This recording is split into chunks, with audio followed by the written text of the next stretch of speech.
Good evening, everyone. It is my great pleasure to welcome you to this great event commemorating Sir Denis Mahon. My name is Hugo Chapman, and I'm the Simon Sainsbury Keeper of Prints and Drawings.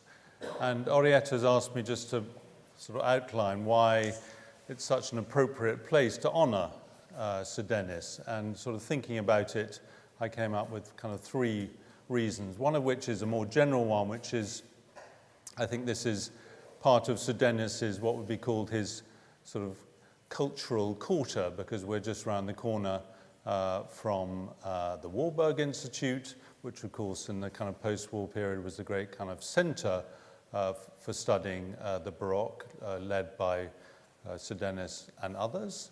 And he certainly, during Sir Denis's researches on his great book, Seicento Art Theory, would have used the British Library, which in those days was here. You may have walked through the Great Court, where the British Library used to be, where all those great Seicento art theoretical books would be found, as they are indeed in the Warburg. Secondly, it was actually, he formed a great friendship and working relationship with Nicholas Turner.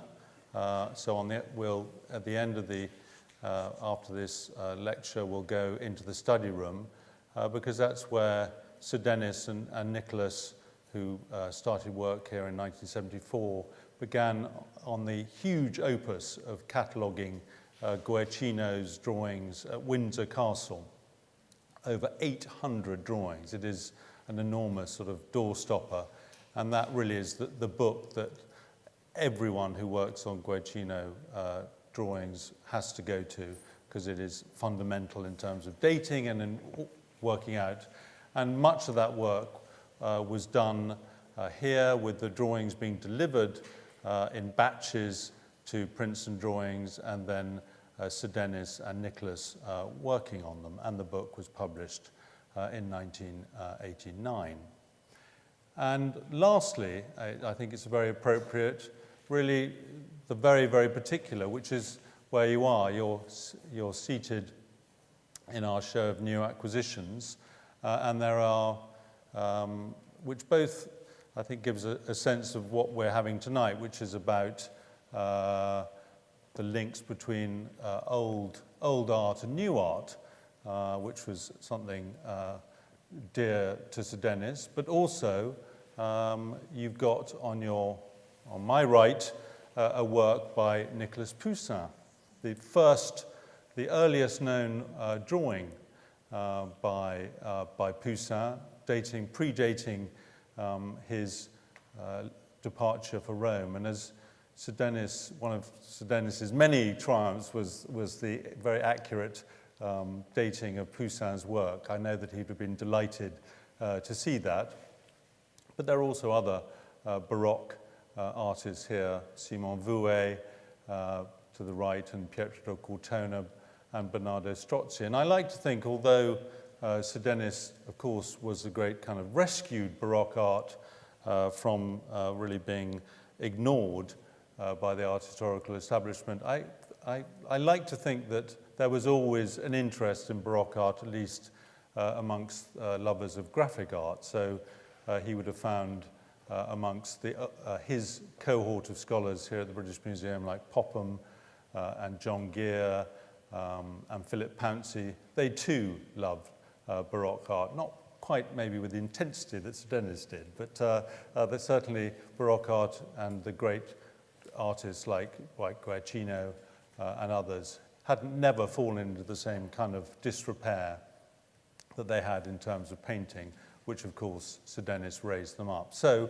for all those reasons, it is a very appropriate place to honour Sir Denis, somebody that I was certainly very sort of proud, and in fact I sort of sometimes have to pinch myself that I kind of met this great titan of post-war British art history. But he was still very, very active, and as I've described in my kind of piece in this lovely publication, I've never met anybody who used a walking stick for such great kind of emphasis and as a kind of aid to making his point. And I wish I could at this point bang my own walking stick, but I introduce Orietta Adam to continue the introductions. Thank you.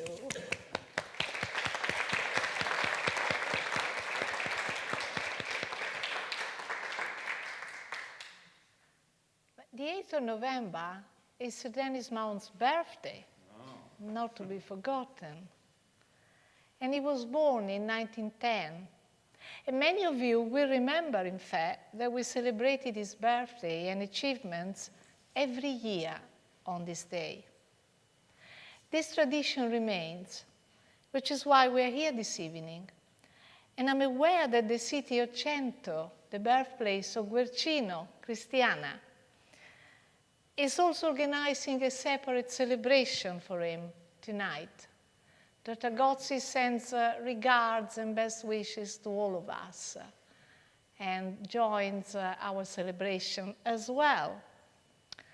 The Sir Denis Mahon Charitable Trust, of which Suzanne Marriott, Alan Bryant and I are trustees, was created by Sir Denis in his lifetime.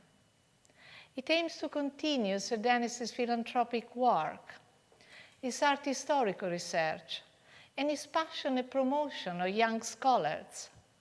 It promotes his art collection and lifelong works and studies to the general public, organizes exhibitions, supports museums, and also endows 2 annual prizes for young scholars and artists, the Sir Denis Mahon Essay Prize and a drawing prize at the Royal Drawing School, of which Suzanne will tell you more later. The Sir Denis Mahon Essay Prize is an annual prize for young scholars to write on the periods of art that Sir Denis studied or on subjects that he was interested in, with a presentation and lecture of the winning essay at a renowned public institution. We're very privileged to host Sir Denis's Essay Prize at the British Museum this year. And on behalf of the Sir Denis Mahon Charitable Trust, I would like to thank Hugo Chapman and his colleagues for having made this possible. I would also like to thank all the judges at the Essay Prize, whose names and contributions appear in the catalogue, which, as Hugo Chapman has already said, has been published this year by the Burlington magazine. The winner of this year's Essay Prize is Magnus Rina, with his essay, An Archetypal Ruin, Graham Sutherland's Devastation in East 10th Street. Please welcome the 2018 winner of the Sir Denis Mahon Essay Prize this year, Magnus Rina.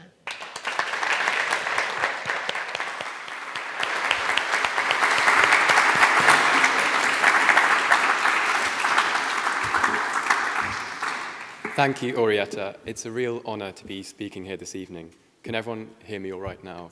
Is that good? Okay, nodded heads. My talk, as Orietta said, is based on an essay I wrote entitled An Archetype of Ruin, Graham Sutherland's Devastation in East End Street. So we'll just get into it. Scenes of desolation and destruction are no longer unfamiliar sights to the contemporary viewer. Photography from battlegrounds in the Middle East has normalized a kind of imagery more menacing than the nostalgic visions of natural decay.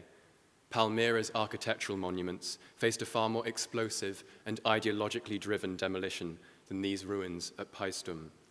It is appropriate that devastation, the focus of this talk, is not simply a term for great destruction, but of overwhelming grief and horror. My argument is that Sutherland injects this archetype of ruin with the horrific rapidity and psychological torment specific to the Blitz. So I'm going to break this talk down into 4 parts. First, perspective, how it both engages and unsettles the viewer and how it creates drama. Then, how devastation can be interpreted as a modern, wartime reimagining of certain earlier romantic tropes.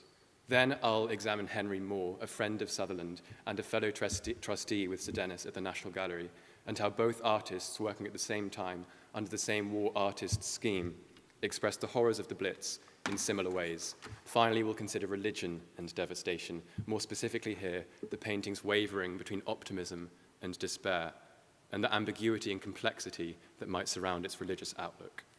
So what exactly are we looking at? It's a painting of 2 rows of recently destroyed houses, surrounded by rubble and debris. Perspective dominates and dramatizes the scene. The composition is poised theatrically between order and chaos, light and darkness, each rigid facade, still with remnant connotations of safety and peaceful domesticity, competes against the surrounding murky sprawl of inky debris to create drama. Perspective, the optical manifestation of order and rationality, becomes the visual equivalent of drama in the face of such chaos. This is the first instance of Sutherland recycling a theme of dilapidated architectural scenes. Filippo Morghen was a successful but largely unknown 18th century Florentine engraver. It is important he's not avant-garde, but represents a convention and tradition of artistic production. He takes static temple ruins and enlivens them through a sharp, crisp use of perspective. Sutherland does exactly the same thing, but Sutherland accentuates the psychological effects. His scene is desolate rather than histrionic. This theatricality introduces the viewer or even the spectator into the image. In a duality of movement, perspective forces the street backwards, receding mysteriously into the dark canvas, and simultaneously it opens itself out for the viewer, drawing us into a reflective, self-conscious state, aware of our own position relative to the scene. Perspective becomes a mediator between the individual and the whole. It represents an opposition between totality and singularity in the painting. An isolated street, a singular vanishing point, the individual self-conscious viewer, are set against a multiplicity of forms. The anonymity of multiple houses on an unspecified road, astray in the nightmarish emptiness of the surrounding darkness. Perhaps this dichotomy is a visualization of the tragic phenomenon of wartime death and suffering, between widespread pain and individual tragedies. The abstract immensity of thousands, millions of deaths and a single bombed street, and the suffering which that entails on a far more human and comprehensible tier. I believe that what we see here is a microcosm of London's suffering, condensed into a single East End street. Perspective also has a sterilizing effect, draining the scene of life and nature. This is Red Tree, painted 5 years earlier. Immediately, differences arise on almost every layer of analysis. But what is pertinent to devastation is that Sutherland refrains here from any use of perspective in order to cultivate an organic environment of natural contours. Swollen, arabesque forms and warped tendrils rest on the flat, abstract red background in a near dreamlike state. The only intimation of depth is given by the layering of darkened forms. The heavy use of perspective in devastation therefore engenders exactly that which Red Tree deliberately rejects. Without any fluidity of line, the converging facades reach a lifeless, arid quality. Paul Nash's Totus Mere, or Dead Sea, painted in the same year as Devastation, deploys perspective for similar means. Nash was painting from an Oxfordshire airfield, a dumping ground for broken machine parts and old aircraft paraphernalia. He transforms that mass of German aircraft and aircraft equipment into a brittle, frozen sea tumbling onto an imaginary shoreline. This conflict between the waves' energetic swells and the inflexibility of metal generates a deathly drama. Nothing moves. It is something static and dead. Nash's scene of destruction still harbors connotations of flying and rapidity in the mechanical wreckage. Forms still have a motion in their jagged ebbs and flows. Contrast that to the mournful air of empty, motionless silence. A stillness of both form and function. Airplanes are built to fly, houses are built to stand still on rigid foundations. Let's look closely again at the foot of Morghen's engraving. Huddled groups, predominantly men, infest the ruins like ants crawling over scraps of food. They're included as visual records, proof, as if colonizing the antique world, that they were there. By contrast, Sutherland exchanges the conquering presence of figures with an emptiness. Just as the inanimate forms in First World War painting, craters or broken trees and mud, are interpreted as indirect expressions of loss, the residential scene here reminds the viewer of exactly what is missing. To include figures would disrupt the sharp composition and would alleviate the desolate, despondent atmosphere. This work forms part of a whole series of Devastation paintings. and drawings. And compared to the rest, East End Street has clarity and balance. Here, Devastation House in Wales unleashes complete explosive power. An outburst of beams and girders surge from the vanishing point. Look at how these vigorous diagonal forces appear doubly energetic in comparison to the jagged rectilinear vertices of the flanking brick walls. East End Street seems subdued and deathly quiet by comparison, the compositions inciting completely antithetical reactions in the viewer. If we're confounded by the explosive force of the foreshortened beams in Devastation, in House in Wales, then we are transfixed by East End Street's expansive, inky depths and led into an intensely contemplative state. Once again, tropes reappear from archetypal, picturesque scenes of ruin. The religious sanctity of symmetry and balance in Hubert Robert's L'Église de la Sorbonne, en ruine, is challenged by the debris of collapsed rafters and shattered masonry. Chaos strewn across the foreground, yet in the midst of all this drama, like Devastation, the atmosphere is quiet and reflective. It is the distinction between this aura and the deafening power of House in Wales, which is pivotal to the religious potency of Sutherland's work.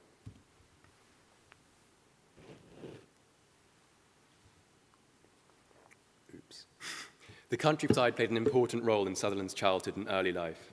Family holidays at Swanage and his boarding school in Sutton nurtured his interest in the outdoors, exploring the hills and farmland which would inspire much of his work. However, the landscapes he chose would offer elusive inspiration, and he found it testing to paint directly from nature. Sutherland's perennial word to describe his own work is paraphrase. His paintings are transmutations of the original subject matter, using a different stylistic vocabulary altogether. I feel Douglas Cooper's description of him as a nature painter is too simplistic and neglects his extended periods of inward reflection, a habit inherited from Blake and Palmer. I would argue that Sutherland's lengthy introspective process led to the psychological impact of his work, and its anchoring deeply in the viewer's mind. This might explain how an East End Street, which, judging from the number of studies, took far more time than the rest of his drawings, is imbued with a meditative quality that eludes the others. His determination to let subject matter gestate in his mind is at the heart of his treatment of nature and of Devastation's composition. By 1941, British Romanticism had broken free from a traditional imagination of the English countryside and had developed an emboldened, colourful, and impassioned response to the mysteries of nature. Peckham Wood inherits the same Arcadian harmony as Samuel Palmer's The Bellman: agriculture, labourer, wilderness entwined. You could play a guessing game of whose is whose. They're so similar in style and tone. Both engravings hark back nostalgically to an English pastoral serenity. Man, satisfyingly weighed down with tight bundles of ripened corn, has organized his livelihood without encroaching upon nature or disturbing its beauty. This rose-tinted view of the past is typical of depictions of downfall and decay. In an aquatant etching of the ruins at Paestum, just like Morgan, the artist here includes figures. Tucked away in the bottom left are a clutch of admiring onlookers. They discuss the ancient columns which dwarf them. Is not their sense of awe, gazing up with raised hands and arched backs, similar to the unrealistic idealism of Peckham Wood and the Bellman? They glorify a past they never knew. By the time Sutherland was engrossed in Palmer's etchings, Britain's empire had diminished, and its particular rural sensibility had become hopelessly distant. If Palmer mourns a romanticized England, then the fractured, geometric rigidity of Devastation, reeling from humanity's destructive failure to foster a habitable future. But those worlds are antithetical. Far more expressionistic is the comparison between war-torn London and Sutherland's lightning-stricken oak. It seems to scream with pain, writes Robert Rosenblum. I've included this quote because I think it captures perfectly the trunk's anthropomorphic quality, and though the results differ, I think Devastation incites pathos by similar means. Just as Rosenblum speaks of the bizarre magnification of the tree, in Devastation, a sadly ordinary sight, a bombed street, is magnified to reverential proportions and becomes a monument to national suffering. The oak's crippled torso and clasped knot gain all their power from its twisted and buckled frame. It is dead in a literal sense, but energy still seethes through the line and form of its carcass. Burnt out, blasted oak clings to life like the soil under its desperately curled roots. So the East End Street, with its arrow-straight projection, loses all vitality. There is no pathos-inducing nature in the industrial scale of wreckage.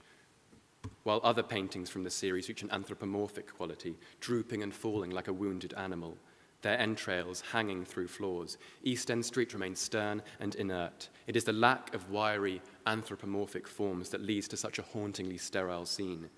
Devastation is compelling because even the dregs of life retained by the form and composition of the neo-romantic blasted oak are swept away. Sutherland's mastery of light creates an ominous and unsettled atmosphere. A critic at the time described Llamas as the day's last light falling gently upon the thatched roofs, a perfect complement to such a scene of pastoral harmony. In Devastation, the harsh, ambiguous light creeps across the left facade and smothers the crumbling brickwork. Objects glow mysteriously, but no longer in the crepuscular rural air. Nowhere either is the glorifying, mysterious glow of Robel's Église. The light is more complex. It clarifies form, yet unnerves the viewer. The soot-stained yellow highlights and accentuates the emerging street. The colored patches streak the surface, give emphasis to the form and variety to the eye.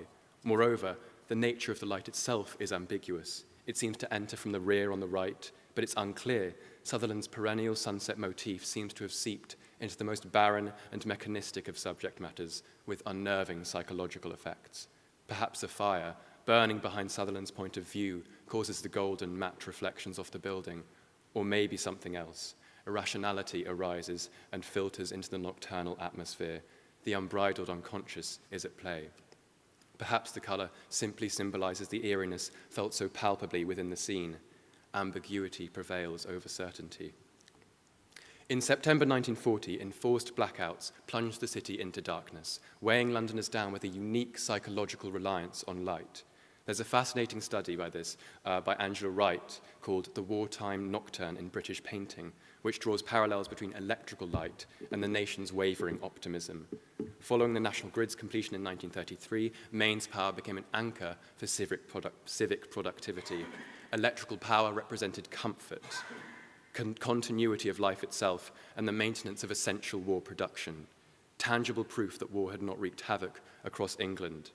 Though it posed a risk, it allowed necessary work to continue in the darkened hours. The word blackout became a synonym and symbol of a shutdown on intellectual life and leisure. Meredith Frampton's triple portrait, with a ridiculous title, in London's Civil Defence Room, exemplifies this reliance on nocturnal security. Cocooned underground, a trio of confident, sharply dressed men continue to work, the darkness at street level almost forgotten. Everyday items, a cup and saucer of tea, a glass milk bottle, are nestled into this severely decorated room as desperate reminders of domestic comfort. How far East End Street is from that security and comfort of the home. Coloured maps, annotated charts are propaganda pieces, reassuring civilians that everything is under control. Sutherland's painting must represent the place from which these men have fled, where the safety of the national grid has been eradicated. Electrical power no longer reaches the empty windows along Devastation. Even Frampton's ominous archway, a reminder of the darkness which lingers at street level, cannot contend with Sutherland's frenzied sprawls of black graphite across the sky. This entire body of work would not have come about if not for the War Artists Scheme. That program devised in part by Kenneth Clarke at the Ministry of Intelligence to commission artists to record the war, or perhaps, as Sutherland and Moore have certainly done, to transcend reportage and create genuine works of art. Moore's depictions of Londoners sheltering underground in tube stations are haunting and deeply humane responses to the Blitz. In Grey Tube Shelter, the viewer is confronted with ghostly stares, embraced infants, and a sense of stoic unity. Herbert Reed summarizes these drawings as the most authentic expression of the special tragedy of this war, its direct impact on the ordinary mass of humanity, the women, children, and old men of our cities. Reed knew too well the psychological impact which war could inflict on the artistic mind. A perturbed T.S. Eliot came to him before the bombing had even begun, asking him to take his books and clothes to the country for fear that his alarming visions of shelled houses would come true. My proposition is that the horror of war infuses Moore's perennial theme of womanliness and the female form with a visceral, deeply emotive quality. he adapts the themes of his earlier sculpture, particularly reclining women, and raises their humanity to a new level. Each supine form might be elevated to a kind of classical recumbence. One can imagine one of these figures slotting into the pediment of a Greek temple. In doing so, Moore displays an art of accessible, commonly shared experiences and raises the working-class Londoner's suffering to a register of antique tragedy. It is important, too, that Moore's drawings introduce the notion of community to our discussion of devastation. The loose pyramidal structure here gives a solidarity and completeness to the group as they align, almost choreographed, parallel to the picture plane against the alienating gaze of the viewer. In Sutherland's work, however, the vestigial row of terraced houses is suggestive only of a former community. The terraced houses are devoid of hierarchy. An anonymous equality is consistent between the unified symmetry of the street and the nondescript expression on Moore's figures. However, in the drawing there still is an implicit social order.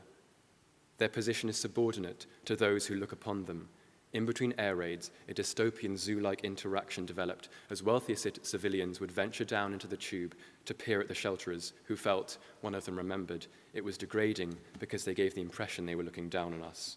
As discomforting as that might sound, the most unsettling thing is that because of Moore's heightened position over the shelterers, we are involuntarily party to this hierarchy. Tilbury Shelter and Tube Shelter Perspective both adopt a raised vantage point. Immediately, their subtle reminiscence to Greek sculpture is overshadowed by their lethargic, hollow, skeletal forms. Being supine or prostrate or prone, remarks T.J. Clarke in his new book, Heaven on Earth, is never far from lolling about and groveling. He refers to Bruegel's Land of the Cockaigne, but I think it's applicable to these languishing figures too. Despite Moore's respect, their pitiable state is inescapable. Still, there is an enveloping comfort. The ribbed arches, dim light, and close bodily contact conjure up a womb-like environment of underground security. The inexorable darkness of the tunnel is disquieting, but also reassuring. The viewer senses instantly that, much like Frampton's portrait, the figures are deep underground, protected. To say that this cylindrical chamber incites claustrophobia is too simplistic. There is something consolatory about the figure's state of fetal enclosure. Underground, they are near to being entirely unconscious of external suffering. Devastation, by contrast, feels exposed and helpless in a barren and expansive composition. It is interesting to look at Sutherland's Tin Mine at Declivity, painted only 1 year later. The enclosed tunnel, warm from the earthy Palmeresque tones, reds and browns, still echo the fetal security of Moore's drawings, but only distantly, whereas the cool hardness of rocky textures is alleviated in Moore by a solidarity of figures. Sutherland's barren composition gives Moore a sense of chthonic entrapment, an anxious parallel to wartime fear and unease. You might even want to go as far to say that these enclosures are mythical visions of the underworld. Moore depicts living bodies ensconced in hellish chambers. They all share a deep recession into the black nothingness. Here, a downward spiral of diminishing forms, then a crisp corridor of darkness stretching deep into devastation, and a descent into the beginning of existence. And despite devastation's expansiveness, the sky still has a murky density to it. The thick, black streaks protrude beyond the lighter, distant portion of street. Doom prevails over London, with an apocalyptic air common to both works.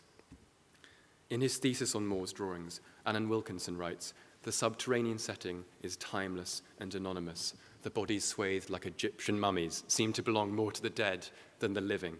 And on one level, mummification has corpse-like associations, but on another level, it draws attention to their swaddled clothing, a protective bodily enclosure that bears the same fetal evocation as the environment.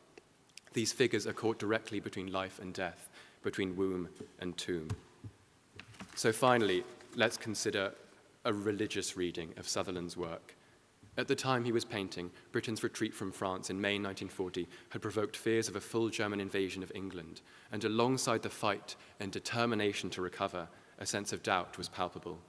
Sutherland pulls the viewer into this psychological battleground between a deteriorating war effort and an abiding religious expectation for salvation. Open to the heavens, with the symmetry and linear perspective of a holy structure, the East End street is glorified as a cathedral in ruins. The subtle presence of a cross, an axis formed by the central road and the perpendicular swathes of black, elevates the street further. However, unlike the golden shafts of sunlight illuminating Robel's Église de la Sorbonne, Sutherland cannot yield to such simple hopefulness. In a strange equilibrium, the cross in East End Street is glorifying, yet unnervingly corrupting. Its terrestrial composition of dark rubble and inky black entirely inverts its proper ethereal quality. The same dichotomy occurs in the heavens above the street. Typical crucifixion scenes are open to a clear sky. This is too, but the sky here has been infested and blackened by the streaky inconsistencies of crayon and watercolor. If the street, or the whole of bomb-damaged London, can be understood as a martyrdom in the face of German oppression, then devastation does become a quasi-crucifixion scene, the pathos of self-sacrifice transposed from people, as in Moore's drawings, to those people's homes. Unavoidably, our interpretation of Sutherland's painting will differ from his. Tate Britain's recent exhibition, Aftermath, was curated with the gift of hindsight. The title, an agricultural term for new growth after the harvest, is inherently retrospective. Included in the exhibition was this painting by Paul Jouvet, which, like Devastation, has a silent sense of absence, the unworn helmet's emptiness similar to that of the wrecked houses. However, imbued in the metallic shine is a sense of honor and sacrifice unfamiliar to Devastation, a feeling amplified by the soothing optimism of petals blossoming behind. I would argue that in its curatorial context of Aftermath, the viewer almost misconstrues the springtime hopefulness of a branch as a symbol of certainty: the war will end, peace will prevail. Sutherland's painting does not have this proleptic optimism, as visitors do to Aftermath. For him, the war is yet to continue for 4 more years. Nevertheless, I do think that Devastation clings to a hope for resurrection. Take a cursory glance at this poster design. You'd think Sutherland is unequivocally optimistic. The composition is split, progressing from the left-hand side's darkness and ruin to the right's cliché vision of a heavenly blue sky and bright green pastures. A white butterfly, almost a dove, links the two sides, projecting an aura of peace onto the Arcadian half. Of course, the poster is a propaganda piece. The fact it never even gets circulated is testament to its overly sanguine tone. However, the annotation on the back of the print, "Can spring be far away?" is an insight into Sutherland's thoughts. It's difficult to discuss the tone of such a statement, whether it is sincere or indicative of a near loss of faith. Either way, it was completed 12 years before Devastation, enough time for confidence to dwindle. What convinces me that Sutherland's faith, a belief in the potential for London's resurrection, had not deteriorated by 1941, is his comment in an interview 10 years later. In a 1951 publication of The Listener, he comments that a crucifixion is the most tragic of all themes, yet inherent in it is the promise of salvation. It is the symbol of the precarious, balanced moment when the sky seems superbly blue, and when one feels it is only blue in that superb way because at any moment it could be black. And on that point of balance, one may fall into great gloom or rise to great happiness. Look at Sutherland's painting, and one does fall into great gloom, but deep within that tragedy still remains the promise of salvation. In the last couple of minutes, I'm going to finish by talking about the painting's relation to funerary architecture, a medium intrinsically linked with resurrection. In its darkness, symmetry, and perspective, it echoes the somber quietness of classicized tombs, except instead of using another, older, traditional image of architectural decline, let's take a painting which also adapts and plays off this tradition, but from well after the war had finished. Anselm Kiefer's Sulamith, painted in 1983, is a huge, gritty canvas depicting a Wagnerian Nazi crypt. Its Piranesian perspective immediately draws out a similarity to Devastation. The faint flickers of a pyre, minuscule against the brutal solidity of the surrounding masonry, are raised as if on an altar, a humble motif to the Holocaust. In an ironic and poignant shift, what was originally built as a Hitlerian monument becomes a Jewish one. Just as Robel painted from his imagination and Morgen's subject matter was far from its original size and glory, Kiefer's crypt was destroyed decades before he started painting. For him, one feels the psychological impact of war has shifted over time. Sutherland's interpretation of the architecture of ruin is an immediate and explosive process, whereas Kiefer, with no direct expression or experience of the war, is preoccupied with memory. A sense of shame victimhood, and mourning which have had time to fester in the German conscience. Devastation is an effective response to the horror of war because it does not mourn the gradual decline of a community, but is shaken from its rapid and traumatic destruction. Standing in front of the painting, one loses all sense of time. It exists in a state of fallout. While the sun is setting in Peck and Wood's nostalgic twilight, transporting the viewer to a nostalgic, longed-for past, in devastation it is set long ago. Time has ebbed and flowed, but now stands still. The clash of timelessness and explosive immediacy is foundational to the painting's tormenting impression. Its power lies somewhere in between the lasting majesty of Paestum's heavy columns and the horrifying travesty of Palmyra's demolished ruins. Thank you.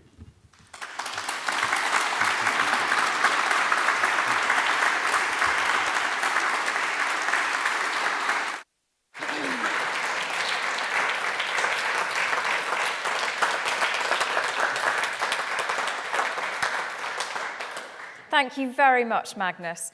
Sir Denis would have been particularly pleased to read your essay on Graham Sutherland, who was a contemporary of his, a friend, and also an artist he particularly admired.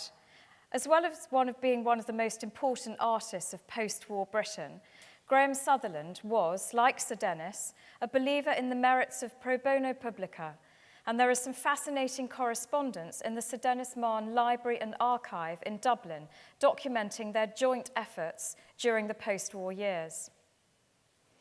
As well as the Sir Denis Mahon Essay Prize, we are here tonight to celebrate the Sir Denis Mahon Award at the Royal Drawing School. The aim of the Royal Drawing School is to raise the standard and profile through teaching and practice. It is one of only a few institutions in the world offering in-depth quality tuition in drawing from observation.